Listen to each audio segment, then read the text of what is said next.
Ladies and gentlemen, this is the all-new GWM Tank 500. It's glorious, it looks gorgeous, everything about it is bulky, exactly what the South African market needs. I don't even know where to start, but let's get straight into it.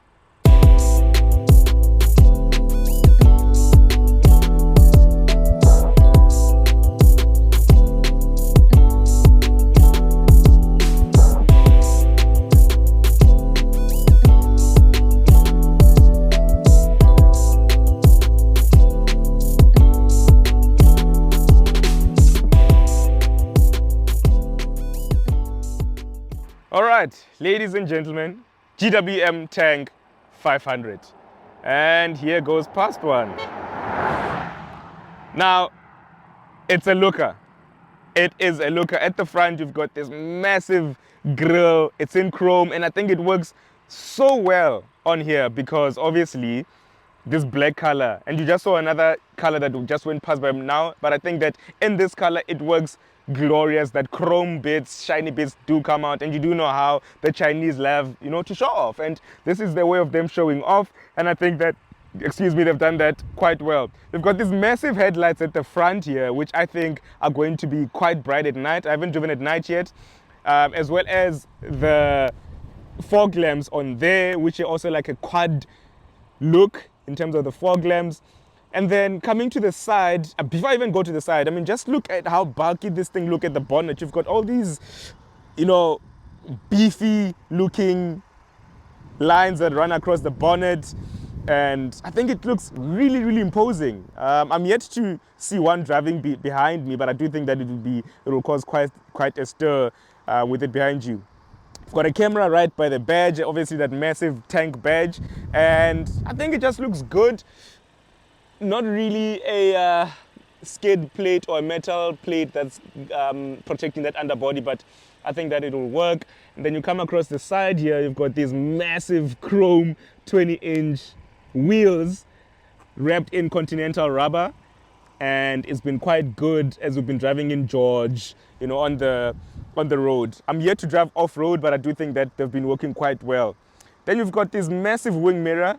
Surprisingly enough, it hasn't been letting in a lot of wind noise, and it's quite windy today in George. There's a 360 degree camera on it, and keyless entry, keyless go. The nice thing that I like about this, side step, right? I'm just going to show you. So as you open your door, it will obviously extend. You close, and it will hide away as well. So those are just some of the quirky stuff that I do like about this car. And obviously the chrome bits going all around the car. There's Sosa in the car, switch off South Africa, and some roof rails obviously going all over. And as you come across the rear, you've got what I think is a good looking rear. So at the rear, you've got that spare wheel that's mounted at the rear. It's giving Mitsubishi Pajero, it's giving, Toyota Land Cruiser, Toyota Prado. Obviously, they're back in the days in terms of where that mounting of the rear tire is. You've got a 360-degree reverse camera also on there, and tank badges all over. And then you've got these vertical lights of the tail lights, which are quite cool. It does look good, obviously LEDs as well. And then a massive spoiler on there. And I'll just go inside for you. You have to open that, and as you go inside, you're met by quite a lot of space. Quite a lot of space within the boot. I do think that it's quite cool. You can raise 7-seater, obviously, so you can raise or lower those seats electrically, which is, quite cool. A cup holder on there on both sides of it, a cup holder there, and then you've got a 240-volt watt plug on there. But I think it's just a really good cabin, and obviously I'll tell you all about the cabin when I jump inside, but I think that they've done quite a lot using and utilizing the space that's on here. I think they've done a lot, and when you do close that, then you've got that. But I do think that it's a good looking product, not too bad.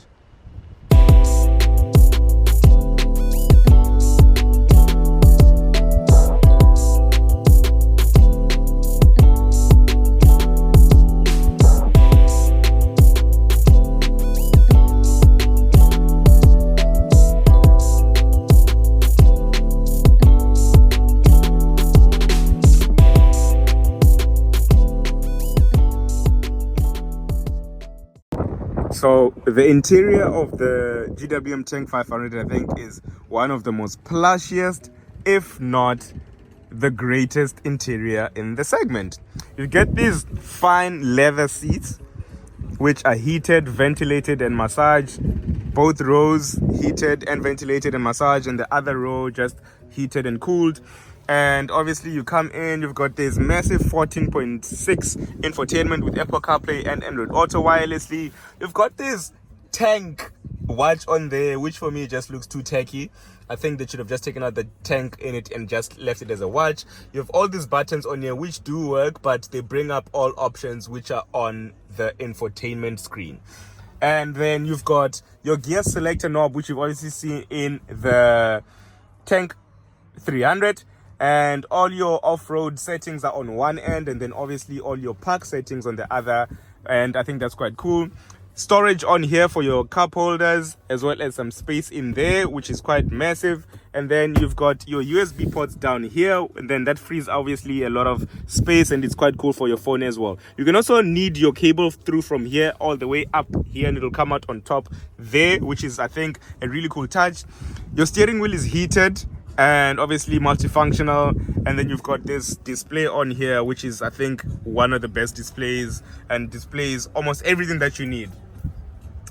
Panoramic glass sunroof, and it's a 7-seater. Obviously, now just take you through that. It's a 7-seater, and with the space down, obviously there is space for your luggage, and without the space, obviously with the seats up, then the space is then limited.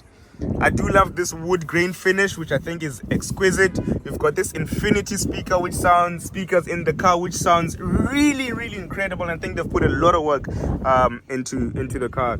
This step is retractable when you open and close the door for each side of the door. So that closes and it'll open again. And this happens obviously on each sides of the door individually, not for the whole car, essentially. I'm just gonna jump into the rear. Sorry about the noise. So there are bags in this car, but if you do come in, you've got obviously, like I mentioned, your cool seats at the rear and your climate control settings. You also have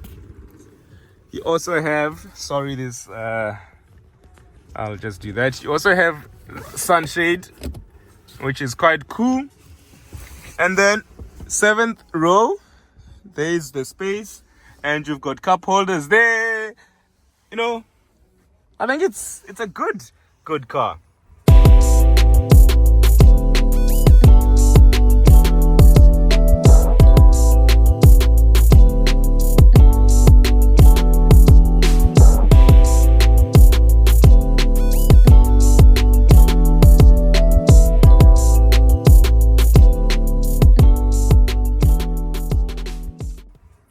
It drives well.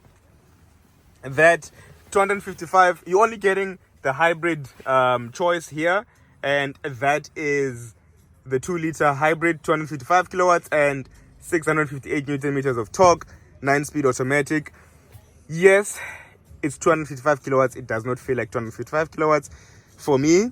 It does feel somewhat less. It's fuel efficient. It does go the distance, and I do think that they've put in a lot of work. Yeah, it'll cost you obviously 1.2 million rand, and I think they're stepping into the lion's den with that pricing. But I do think that price is justifiable considering what you're getting for this car. Now, yeah, those are my first impressions on the Tank 500. Let me know what you guys think.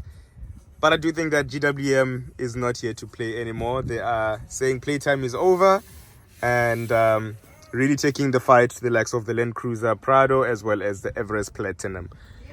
Don't forget to like, comment, and subscribe, and then we'll take it from there. But I think that it's a great alternative.